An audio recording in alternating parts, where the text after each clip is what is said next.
Pourquoi Dieu ordonne à Moïse de faire des trompettes d'argent? Est-ce que c'était seulement au hasard? Dieu se lève sur son trône et dit, mon ami Moïse, vous avez fait toi des trompettes d'argent. Tu vas t'amuser avec ça, avec les enfants de ton frère Aaron. Non, non.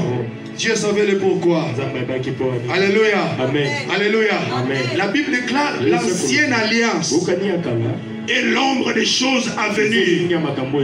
Alléluia. Amen. Donc tout ce que nous avons vu, les peuples dans le désert, je pense que vous pouvez bien voir comment les peuples habitaient. Les tabernacles étaient au milieu tel qu'il est là. Et comme il y a les 12 tribus, à l'Orient, il y a 3 tribus. Amen. Ah, le chef de ces camps-là, on l'appelle Juda. Donc Juda.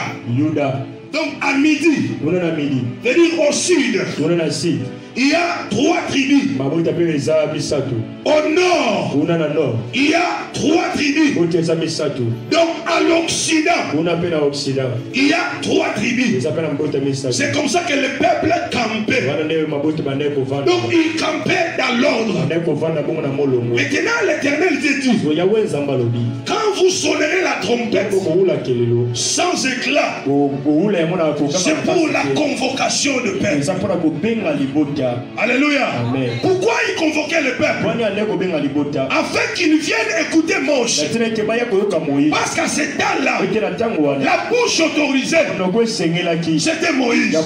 Mais maintenant, pour écouter la Torah, écouter la lecture de la loi, écouter quelque chose de la parole, le peuple devait s'approcher. Quand ils s'approchaient, ils entouraient Moïse pour écouter l'insigne de l'Éternel. Alléluia. Amen. Or, de même qu'Israël a quitté l'Égypte par la main puissante de Dieu, et Pharaon qui incarne le mystère de l'iniquité, donc qui incarnait le diable, Jésus de Nazareth, le véritable Moïse, car la Bible dit, l'Éternel votre Dieu vous suscitera un prophète comme moi, et vous l'écouterez. Alléluia. Amen. Donc Jésus de Nazareth, il nous a pris du ténèbre et il nous a amenés dans la lumière. Alléluia. Amen. Égypte qui typifie l'image du monde. Et celui qui régnait dans l'Égypte, Pharaon, c'est l'image du diable. Parce que la Bible dit, le monde entier est sous l'emprise du malin. Maintenant comme toi, tu ne fais plus partie de l'Égypte. On t'a pris par force. On t'a amené dans le désert. Et comme toi, tu n'es plus du monde. On t'a pris par la main puissante. Et on t'a amené dans l'église.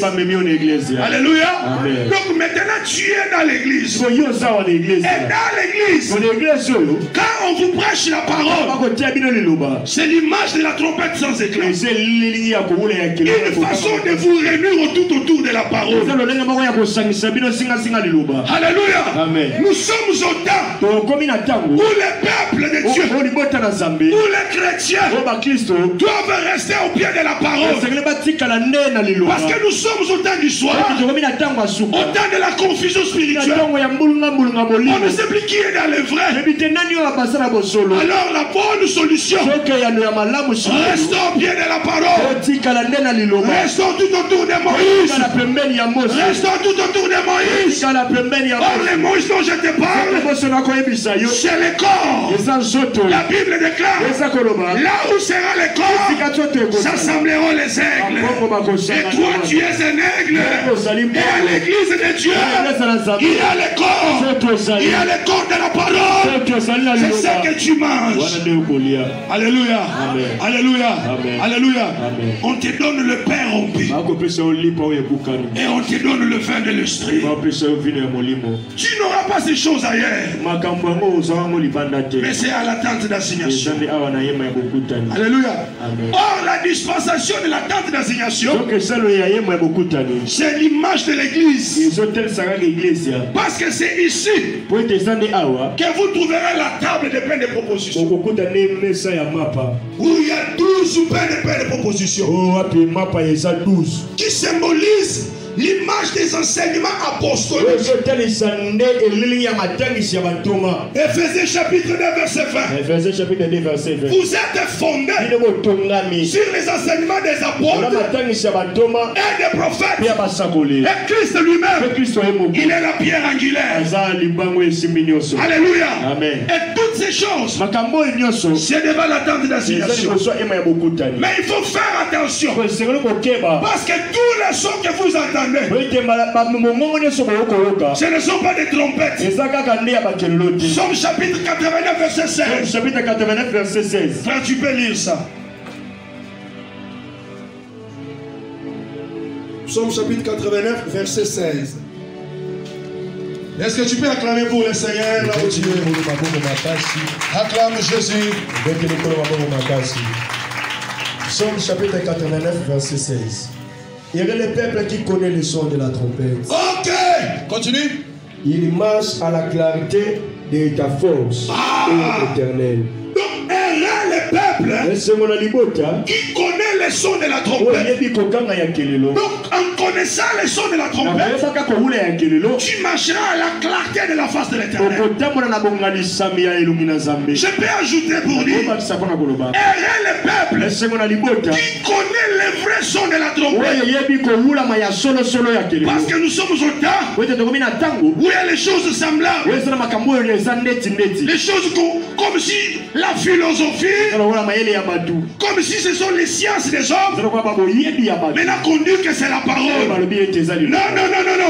Tu dois connaître le vrai son de la trompette. Ou tu dois connaître la véritable parole. C'est en connaissant la véritable parole que tu marcheras à la clarté de la face de l'Éternel.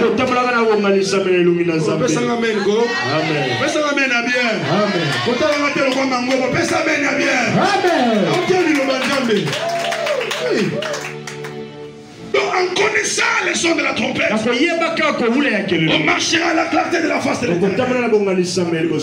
Alléluia. Donc si tu ne connais pas le vrai son de la trompette, tu vas marcher comme tout le monde. Tu vas parler comme tout le monde. Oubliant que toi, tu es déjà dans le désert. Tu es dans le pèlerinage. Tu ne peux pas vivre comme tout le monde. Mais tu dois connaître la parole. Et surtout à l'âge que nous traversons, l'âge où on est en train de faire l'effort de maquiller le mal, où dans l'église la véritable parole n'est plus prêchée,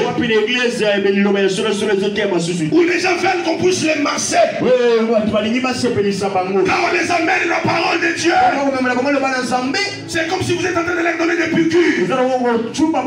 Mais tu dois aimer la parole. Tu dois aimer la parole. Tu dois aimer la parole. Et tu dois demeurer au pied de la parole. Alléluia.